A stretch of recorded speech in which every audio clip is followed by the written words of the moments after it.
You know what's coming. Your daily deep dive into everything Utah Jazz. It's time. All season long and even in the off season. It's Jazz Daily with JJ and Alex on your exclusive home of Utah Jazz basketball. 97.5, the KSL Sports Zone. All right, everybody, welcome back. JJ and Alex, 97.5, the KSL Sports Zone. Thanks for being with us. It's a Jazz game day. You just heard that exclusive one-on-one with Will Hardy with our own Jeremiah Jensen. And now we're going to continue on this topic of the Utah Jazz because it is a game day. And at the top of the hour, you're going to get Jazz pregame, walking you into a 7 o'clock tip-off over here at Delta Center, a second night of a back-to-back, but at home. This night, it's the Warriors joining us on the program right now. He's Chandler Holt. He hosts the Jazz Notes podcast. He also is a digital contributor on our KSLSports.com website. Chandler, what's up, man? Hey, how's it going? Oh, we're doing well. How's this team managing right now with, like, the weirdity of, you know, Lowry's kind of strange up and down with the injuries and the sickness, and then just taking all that time off, and then obviously taking a minute to get back into it. Yet at the same time, you have this development going on with these young guys. You're not winning a ton of games, but you're seeing a lot of progress with these dudes. Yeah, and I would say the big thing is you're absolutely right. It has been up and down. Specifically with Larry Markkinen, he hasn't really missed a beat. He's only played in 6 games this month, but he's averaging 27.7 points in those appearances. He comes back tonight, which is a good sign. And I will say, whenever the vets don't play, like, for example, you get some Yusuf Nurkic and Kevin Love rest nights, it's very inconsistent. But the good news is you have Keontae, you have Bryce Sensabaugh, you have Ace Bailey, you have all these young guys who are getting minutes, getting more experience, and you even have guys like Cody Williams. Cody Williams has been awesome this year compared to what we saw in year one from him, and I think every minute with these young guys on the floor is ultimately a net positive for the Jazz going forward. What was your reaction when you found out Ace Bailey was not on the Rising Stars roster? That was very, very shocking to me. In fact, we recorded a Jazz Notes podcast a few hours before those teams came out, and I said it was a lock that he would make the team. And then ultimately, you see he didn't. You have guys taken after him in the draft, like Colin Murray-Boyles making the team. Don't get me wrong, there's a lot of talent in this year's draft, but Ace Bailey has been awesome. He has been starting for this team for 3+ months now. He's shooting in the month of January. He's shooting almost 50% from the field. Mind you, he doesn't have maybe some of the crazy numbers that you see from the Duke guys, for example, Gonkanupal and Cooper Flagg, but he's been very consistent, which is something you don't really expect from a rookie. So, yeah, it was very shocking to me. I think he should have been on that team. Last night, we saw Keontae George, of course, sitting out that game. What's the status tonight? What's kind of an injury report update here as we're getting closer to the pregame, which means we probably have some updates here.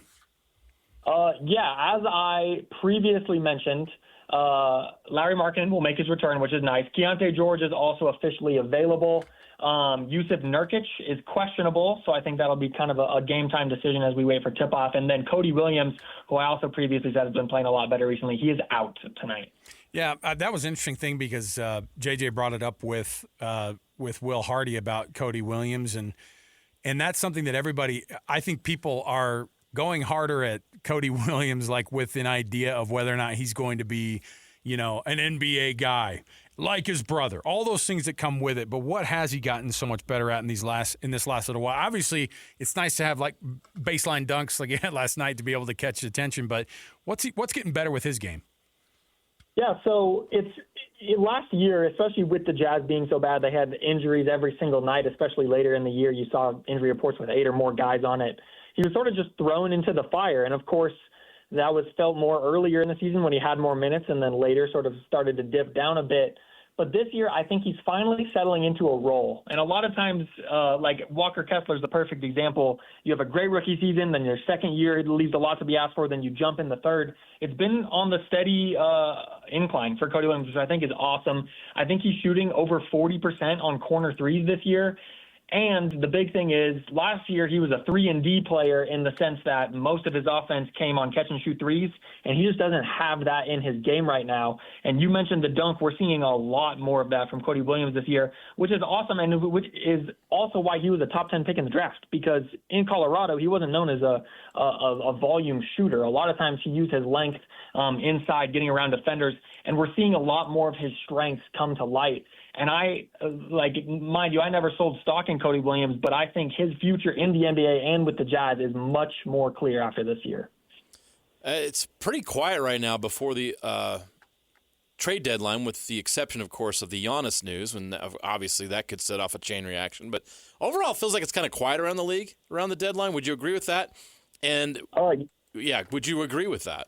Yeah, I absolutely would agree. We had the Trae Young deal, which is kind of a nothing for both teams involved with that. I honestly don't even really see Giannis getting moved, especially with his contract and the level of player that he is. It's tough to make those kind of deals in the middle of the season. Mind you, that kind of happened with Luka, but I don't think anyone saw that coming.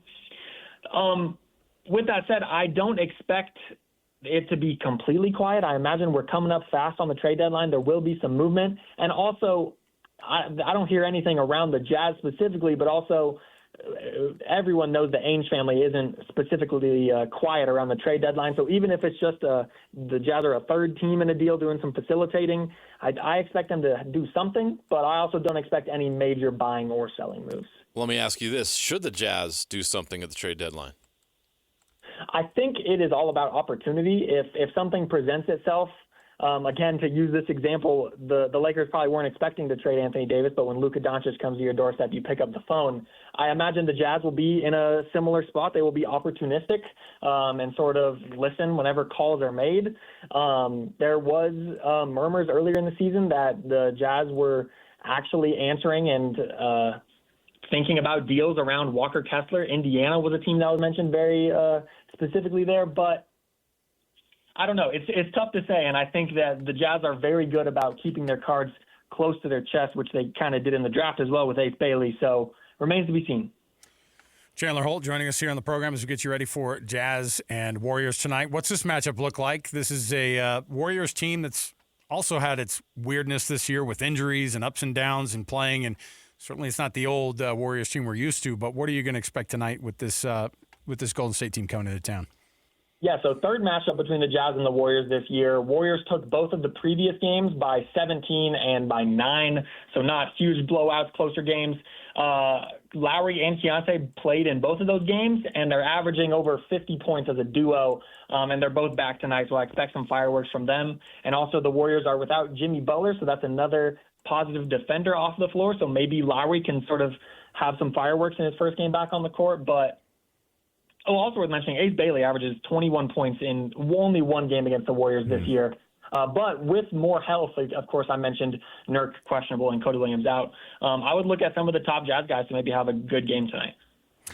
Chandler, we appreciate it, man. We're going to be watching closely this evening. And, of course, you and Ben do such a great job on the Jazz Notes podcast. We'll be listening to that as well. Thanks for hanging out with us today, man. Yeah, thank you, guys. There you go. Chandler Holt.